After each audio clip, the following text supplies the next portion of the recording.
இந்த ட்ரிப்பில் நம்ம போகக்கூடிய ஒரு சிறப்பும் பழமையும் வாய்ந்த 3000 வருஷத்துக்கு முன்னாடி தோன்றிய ஒரு சிவாலயத்துக்கு தான் போக போகிறோம். இந்த சிவாலயம் ராமநாதபுரம் மாவட்டத்தில் இருக்கக்கூடிய உத்தரகோசமங்கை அப்படிங்கிற ஒரு பகுதியில் இருக்கக்கூடியது தான்.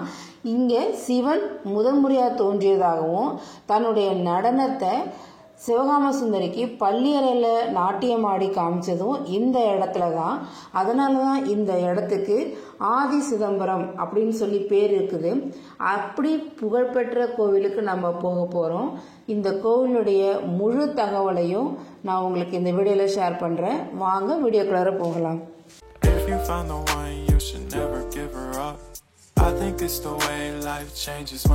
அனைவருக்கும் நாடி கார்த்தியின் காலை வணக்கம். எல்லாம் நல்லா இருப்பீங்க நம்பிக்கையோட எங்கள் ஒரு பட்டுக்கோட்டையிலேருந்து காலையில் ஒரு 8:30க்கு ஃபேமிலியோட சின்ன ட்ரிப் போகலான்னு சொல்லி முடிவு பண்ணி நாம் இப்போ ஈசிஆர் சாலை, அதாவது ராமேஸ்வரம் சாலையில் நம்மளுடைய பயணம் தொடங்க ஆரம்பிச்சிருக்கு.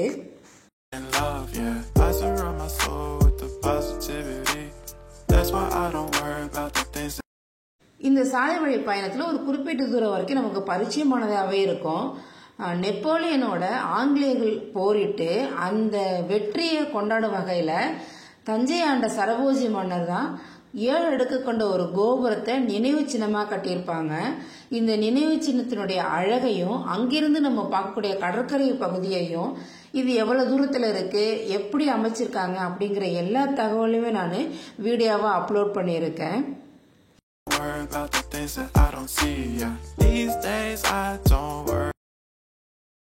ரெண்டாவதா நம்ம கடந்து போகக்கூடிய இடம் சிவாலயமா இருக்கக்கூடிய மருந்தீஸ்வரர் ஆலயம். இந்த ஆலயத்துக்கு மருத்துவத்துறையில் சிறந்து விளங்கணும்னு நினைக்கிற ஒவ்வொருத்தருமே வந்து இறைவனை வணங்கும் பொழுது அவங்க மேலும் மேலும் சிறந்து விளங்குவாங்க அப்படிங்கிற நம்பிக்கை இருக்கக்கூடிய இந்த கோவிலை பற்றியுமே நான் வீடியோவா பதிவிட்டிருக்கேன்.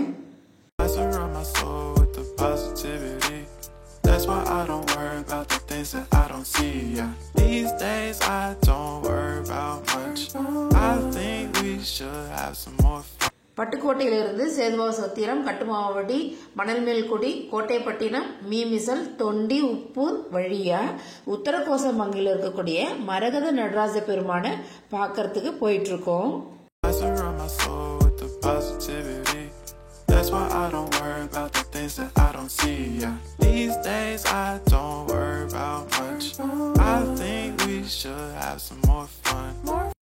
சிதம்பரத்தில் இருக்கக்கூடிய நடராஜ பெருமான் வந்து திருவாதிரை நட்சத்திரம் அன்னைக்கு சபையிலேருந்து வெளியில் வந்து பக்தர்களுக்கு காசு தந்து எல்லா அபிஷேக பொருட்களுமே அவர் பயன்படுத்துவாங்க.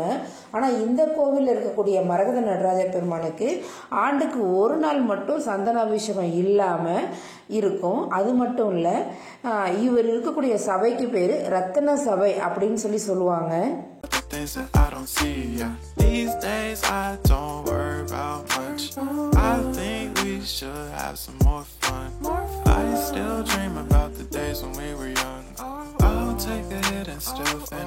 நம்ம அந்த சாலை வழியாக போகும்பொழுது ஒரு பக்கம் நம்ம லைட் ஹவுஸை பார்க்க முடியும். கொஞ்ச தூரத்திலே முத்துக்குடா அப்படிங்கிற பகுதியை தாண்டோனவே மேங்க்ரோவ் ஃபாரஸ்ட் நிறைந்த பகுதியை பார்க்க முடியும். இதுக்கப்புறம் தான் நம்ம போகக்கூடிய அந்த கோவிலுடைய பகுதி வரும்.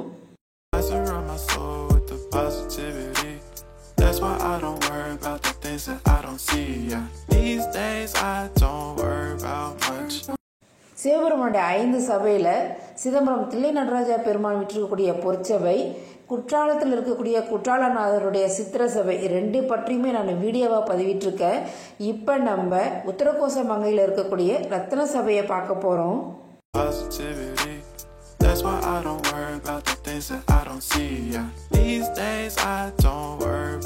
இந்த வழித்தடத்தில் மீமிசல் அப்படிங்கிற முக்கியமான பகுதி நம்ம கடந்து போயிட்டு இருக்கோம். இந்த இடத்துல இருந்துமே கோவிலுக்கு நிறைய பேருந்துகள் இயக்கப்படுது. கோவிலுக்கு ராமநாதபுரத்திலிருந்து திருவிழா சமயத்திலையும் முக்கியமான விசேஷ நாட்கள்லையும் அடிக்கடி பேருந்துகள் இயக்கப்படுது.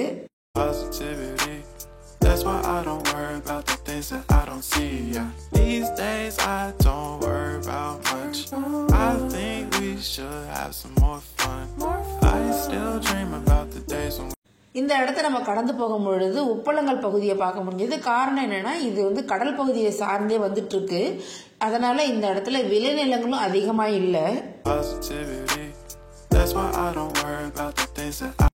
இப்போ நம்ம முத்துக்குடா அப்படிங்கிற பகுதியை தான் கடந்து போயிட்டுருக்கோம். இங்கேருந்து ஒரு 2 கிலோமீட்டர் தூரத்தில் மேங்க்ரூவ் ஃபாரஸ்ட், அதாவது பிச்சாவரத்தில் நம்ம மேங்க்ரூவ் ஃபாரஸ்ட் பார்க்குற மாதிரியே இந்த இடத்துலையும் அலையாத்தி காடுகள் அப்படின்னு சொல்லக்கூடிய இந்த பகுதியை நம்ம பார்க்க முடியும். Changes when in love, yeah. I surround my soul with the positivity. That's why I don't worry about the things that I don't see, yeah. These days I don't worry about much. I think we should have some more fun. இந்த வழித்தடத்தில் நிறைய சுற்றுலா தலங்கள்லாம் இருக்குது. இப்போ நம்ம போகிற வழியிலே ஏர்வாடி தர்காவுடைய வழித்தடத்தை பார்க்க முடியும். இதே பாதையிலேயே ஒரு 154 கிலோமீட்டர் கடந்து போகும் பொழுது ராமேஸ்வரத்தில் இருக்கக்கூடிய எல்லா பகுதியுமே நம்ம சுற்றி பார்க்க முடியும். That's why I don't worry about the things that I don't see, yeah. These days I don't worry about much. I think we should have.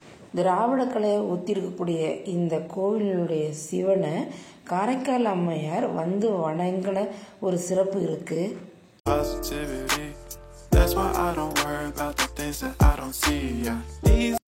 நாம் இப்போ தொண்டியை நெருங்கி வந்துட்டோம். இதுக்கு அடுத்து உப்பூர் மட்டும்தான். அடுத்து நம்ம உத்தரகோசமங்கை கோயிலுக்கு போயிடுவோம். That's why I don't worry about the things that I don't see, yeah. These days I don't worry about much. I think we should have some. இந்த கோவிலில் அம்பாளுக்கு ஓம் பிரணவ மந்திரத்தை ரகசியமாக சொன்னதுனால தான் உத்தரகோசமங்கை அப்படிங்கிற பேர் வந்ததா சொல்கிறாங்க. Positivity. That's why I don't worry about the things that I don't see, yeah. These days I don't worry about much. மீன் வகைகள் எல்லாமே கடலில் இருந்தாலும் சரி, குளத்தில் இருந்தாலும் சரி, வேறு வேறு வகையில் வேறு வேறு பெயரில் தான் இருக்கும். ஆனால் இந்த உத்தரகோசமங்கை கோயில் குளத்தில் இருக்கக்கூடிய மீன்களும் கடலில் இருக்கக்கூடிய மீன் வகைகளும் ஒரே வகையை சேர்ந்ததாகவே இருக்குமா.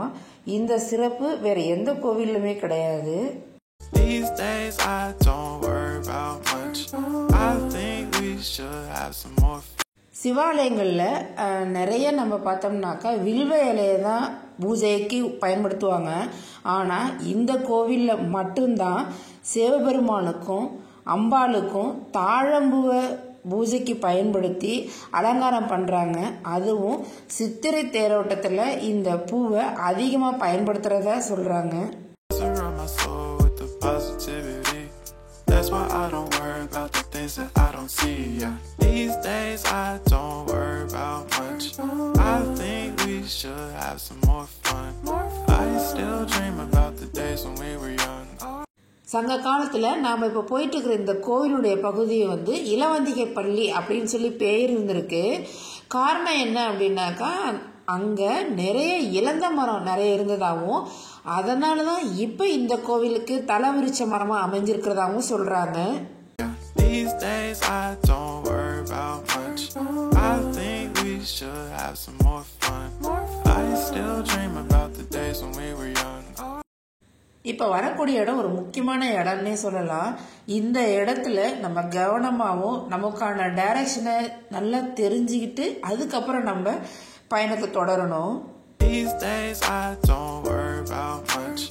I think we should have some more fun. I still dream. இந்த இடம் வந்தோடனே எங்களுக்கு நேராக போகணுமா ரைட்டா லெஃப்டா அப்படின்னு சொல்லி டவுட் வந்துருச்சு. நமக்கான பாதைக்குரிய அந்த இன்ஃபர்மேஷன் போர்டெலாம் இருந்தாலும் அங்கே இருந்தவங்கள நாங்கள் கேட்டுட்டு நம்மளுடைய ரைட் ஹேண்ட் சைடில் திரும்பி இப்போ கோயிலுக்கு போகக்கூடிய அந்த பாதையை நோக்கி நம்ம போயிட்டுருக்கோம். The things that I don't see, yeah. These days I don't worry about much. I think we should have some more fun. I still dream about the days when we were young. இப்போ நம்ம left hand side திரும்பி இங்கிருந்து ஒரு 1 kilometre தூரத்தில் இருக்கக்கூடிய கோயிலுக்கு போக போகிறோம். If you find the one, you should never give her up. I think it's the way life changes when in love, yeah. I surround my soul with the positive. எல்லா இடத்துலையுமே கோவில் வந்து ஊருக்குள்ளே இருக்கிறத நம்ம பார்த்துருப்போம். ஆனால் இந்த சிவாலயம் ஊருக்கு வெளியில், அதாவது ராமநாதபுரத்துலேருந்து 10 கிலோமீட்டர் தூரத்தில் வெளியில் இருக்குது. இப்போ நம்ம பட்டுக்கோட்டையிலேருந்து போகிறதுனால போகிற வழியிலேயே நம்ம இந்த கோயிலை சென்றடையலாம். If you find the one, you should never give her up. I think it's the way life changes when in love, yeah. I surround my soul with the positive. Railway பாதையை கடந்து நம்ம இப்போ போயிட்டுருக்கோம். கோயில் மண்டபத்தில் யாளிகள் நிறைய இருக்கிறத பார்க்க முடியும். அது சிறப்பாக வடிவமைச்சிருப்பாங்க. அதில் 2 யாளிகளில் கருங்கல்லால் ஆன அந்த பந்தை உள்ளே இருக்கிறத நம்மளால் கையால் அசைக்க முடியும், உருட்டவும் முடியும். ஆனால் அதை வெளியில் கொண்டு வர முடியாது. அந்த அளவுக்கு சிறப்பாக வடிவமைச்சிருப்பாங்க. கோயிலில் கும்பாபிஷேகம் வேலை நடைபெறதுனால இந்த இடத்துல நம்மளால் சுற்றி பார்க்க முடியல. ஆனால் அதை கேட்கும் பொழுது அது எப்படி இருக்கும் அப்படின்னு மனசுக்குள்ளாரே ஒரு கற்பனை இருக்கிறத என்னால் உணர முடிஞ்சது. I think we should have some more fun. I still dream about the days when we were young. I'll take a hit and still finish in one, yeah. நாம் இப்போ அலையாத்தி காடுன்னு சொல்லக்கூடிய மேங்க்ரூவ் ஃபாரஸ்ட்டை கடந்து 1 கிலோமீட்டர் தூரத்தில் இருக்கக்கூடிய கோயிலை நோக்கி போயிட்டுருக்கோம். இந்த இடத்துல இருந்து கோயிலோட கோபுரத்தை பார்க்க முடிஞ்சது. ரொம்பவே அழகாக இருந்தது. ஒரு பக்கம் பசுமையான பகுதி, ஒரு பக்கம் நெல் அறுவடைக்கு தயாராக இருக்கக்கூடிய பகுதி. அந்த இடத்துல இருந்து கோயிலுடைய கோபுரம் கம்பீரமாக இருக்கிறத பார்க்கவே அழகாக இருந்தது. நாங்கள் நினச்சிட்டோம், சரி இங்கேருந்து கோபுரம் தெரியறதுனால கண்டிப்பாக கோயில் ஃப்ரீயாக தான் இருக்கும், நல்லா அழகாக தரிசனத்தை முடிச்சுட்டு வரலாம் அப்படின்னு நாங்கள் நினச்சிட்டு இருந்தோம். ஆனால் நெருங்க ஒவ்வொரு காராக நிற்கும் போதெல்லாம் எங்களுக்கு டவுட் வந்தது. என்னடா இங்கேயே டிராஃபிக் அதிகமாகிடுச்சு அப்படின்னு நினச்சிட்டு இருக்கும்போது ஆருத்ரா தரிசனத்துக்கு நிறைய பேர் வெளியூர்லேருந்து வந்திருக்கிறத பார்க்க முடிஞ்சது. இங்கிருந்தே வாகனங்கள்லாம் சாலையுடைய ஒரு பக்கத்தில் நிறுத்துறதுக்கும் நம்ம உள்ளே போகும்பொழுது பாருங்கள் 2 பக்கமும் நிறுத்தி கிட்டத்தட்ட 1/2 hourக்கு மேலே நாங்கள் எந்த இடத்துல நிறுத்த முடியும் அப்படிங்கிறத தேடிட்டே இருந்தோம். I surround my soul with the positivity. That's why I don't worry about the things that I don't see. Yeah. These days I don't worry about. திருவாசகத்தில் 38 இடத்துல இந்த கோவிலுடைய பெருமையை சொல்லியிருக்கிறாங்க. அதனாலேயே மாணிக்க வாசகருக்கு இந்த கோவிலில் தனி சிறப்பு உண்டு. மண் தோன்றும் முன்னே மங்கை தோன்றியதோ அப்படிங்கிற வாக்கியத்துக்கு ஏற்ப அந்த காலத்திலேயே ஆதி காலத்திலேயே இந்த சிவாலயம் தோன்றியிருக்கு. அதாவது உலகிலேயே முதல் சிவாலயம் எங்கே இருக்குது அப்படின்னு சொன்னால் ராமநாதபுரம் மாவட்டத்தில் இருக்கக்கூடிய திரு உத்தரகோசமங்கை கோவில் தான். நாங்கள் கிட்டத்தட்ட ஒரு 1/2 மணி நேரமாக வண்டி எங்கே நிறுத்தலாம் அப்படின்னு சொல்லி பார்த்துட்டே வரலாம். நிறைய கூட்டங்கள் இருந்தது. ஆருத்ரா தரிசனத்தை முன்னிட்டு இந்த கோயிலில் ஒரு சிறப்பான நிகழ்வு இருக்குது. அது என்னங்கிறத இந்த வீடியோவில் சொல்லியிருக்கேன். நம்ம கோயில் உள்ள போகிறதுக்காக க்யூவில் நிற்க ஆரம்பிச்சிட்டோம். இன்னைக்கு வெயிலும் இல்லை மழையும் இல்லை, மார்கழி கடைசி நாளான இன்னைக்கு சிவபெருமான் ஒரு சிறப்பான அலங்காரத்தில் இருப்பார். இங்கே இறைவன் சுயம்பு லிங்கமாக மங்களநாத சுவாமி அப்படிங்கிற பெயர்லையும் அம்பாள் மங்களேஸ்வரி அப்படிங்கிற பெயர்லையும் விளங்குறாங்க.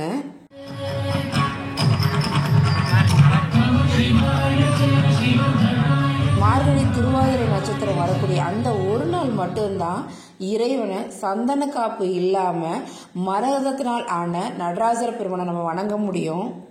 நம்ம கொஞ்சம் கொஞ்சமாக கோயிலுடைய உள் பிரகாரத்துக்கு வர ஆரம்பிச்சிட்டோம். இங்கே இருக்கக்கூடிய அந்த ஒவ்வொரு பகுதியுமே பார்த்தீங்கன்னா கடல் வாழ் உயிரினங்கள், பாம்பு, மீன் இதெல்லாமே வடிவமைச்சதை பார்க்க முடிஞ்சது. காரணம் என்னன்னா இந்த கோவில் பாண்டிய மன்னர் காலத்தில் கட்டப்பட்டதாகவும் 3000 வருஷத்துக்கு முன்னாடியே உருவான முதல் சிவன் ஆலயம் அப்படின்னு சொல்லி சொல்றாங்க. இந்த கோவில் ராமேஸ்வரம் கோவிலுக்கு முன் தோன்றியதாகவும் தன்னுடைய நடனத்தை இந்த கோவிலில் தான் முதன்முறையாக அரங்கேற்றம் பண்ணி அதுக்கப்புறம் தான் சிதம்பரத்தில் பொன்னம்பலத்தில் நடனமாடியதாகவும் கதை இருக்கு.